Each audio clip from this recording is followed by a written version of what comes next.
Good morning. Myself, Dr. Mrunal Akre, Assistant Professor, Department of Dravegun, Global Institute of Ayurveda.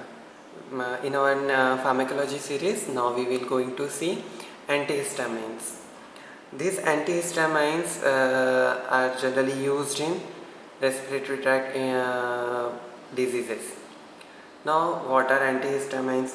Many H1 antihistamines have been conventionally added to antitussive and expectorant formulations. They afford relief in cough due to their sedative and anticholinergic action. Due to this anticholinergic action, they generally suppress the higher cough centers of the brain, due to which the reflex of the cough is decreased, and all the productive cough or all that sputum, it get expelled out, but lack selectivity on the other centers. They have no expectorant property, may even reduce secretion by anticholinergic action.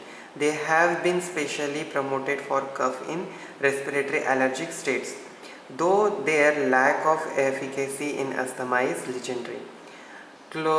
Many drugs are there which are used as just like chlorpheniramine, malate, diphenylhydramine, promethazine. Chlorpheniramine, it is given at 2 to 5 milligram. Diphenylhydramine, it is given in 15 to 25 milligram dose, and promethazine, it is given 15 to 25 milligram in dose. Generally, promethazine, it is available in trade name as Phenargan. Chlorpheniramine malate, it is available as CPM or Avil, and diphenhydramine, it is given in combination with cough syrups. Now, H1 antagonist conventional histamines. The drugs completely antagonize action of histamines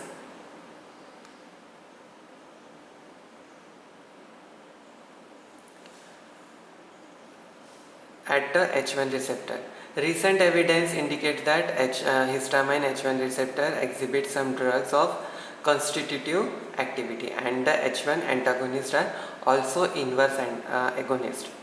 Their pharmacological action, it shows similar action to H1 antihistaminics, but there are quantitative differences, especially in sedative property.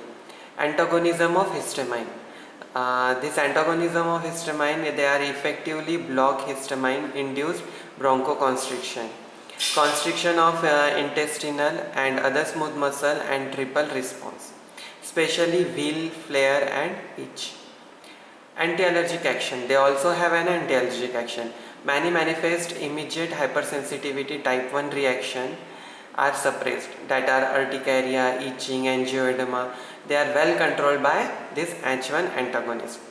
In CNS, the older antihistamines produce variable degree of CNS depressant, due to which some nausea will be there, some drowsiness will be there, sleep will also induce.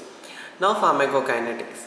The conventional H1 antihistamines are well absorbed from oral and parenteral routes. They are metabolized in liver and excreted through urine. They are widely distributed in body and enter in brain. Its blood-brain barrier crossing capacity is high. The newer compound penetrate brain poorly, accounting for low absent sedation action.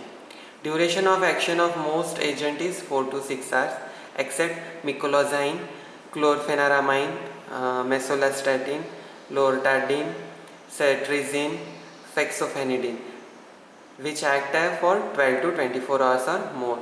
Side effects of H1 histamines are dryness of mouth, alteration of bowel movement, urinary hesitancy and blurring of vision, epigastric distress and headache.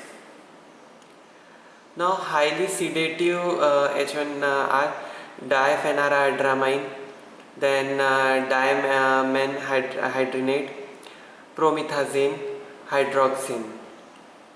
These all induce sleep. Now, moderately sedative drugs are phenarramine, cyproheptadine, meclizine, and cinnarizine.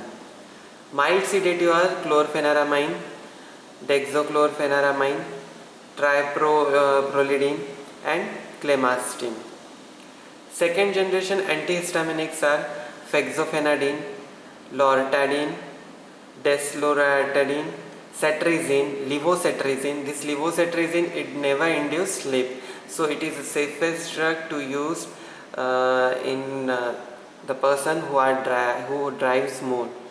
Then azelastine, mesolastine, ibastine, and rupatidine. These all are second generation antihistaminic drugs that we can use in cough or as as an antihistaminic drugs. Now we have seen the drugs of second generation. This how they act. Now we will see the second generation antihistaminics may be defined as those H1 receptor blocker which have one or more properties like CNS depressant, absence of CNS depressant, higher H1 selectivity, no cholinergic side effect, additional anti-allergic mechanism apart from histamine blockade. Some also inhibit late phase allergic reaction by acting on leukotrienes or by antiplatelet activating factor. Most probably these are indicated in allergic rhinitis, conjunctivitis, hay fever, pollinosis, urticaria, dromorphism, atopic eczema, acute allergic reaction by drugs and foods. Fexofenadine. Now this is an active metabolite of terfenadine. It is a first non-sedating second generation antihistaminic that was withdrawn because of several deaths due to polymeric ventricular tachycardia. Generally this fexofenadine it was supposed to cause ventricular tachycardia, due to which patient would have an heart attack and he will face to death. It is rapidly absorbed, excreted, unchanged in urine and bile. Its plasma half-life was 11 to 16 hours and duration of action was 24 hours. Loratadine. It is another long-acting selective peripheral H1 antagonist which lacks CNS depressant effects and is fast-acting drug. Its plasma half-life is 17 hours. Desloratadine.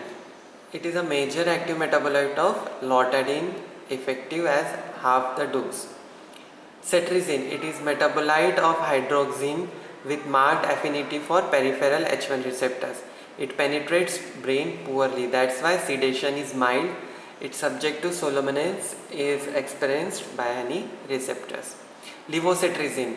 It is the active R-negative enantiomer of cetirizine. It is effective at half the dose and appears to produce less sedation than other side effects. All these second generation antihistaminics are used in allergic disorders, a condition involving histamine, pruritus, common cold, motion sickness, vertigo, pre-anesthesia medication, cough, Parkinsonism, acute muscle dystonia, and sedative hypnotic anxiolytic. So these were all about our antihistaminic drugs.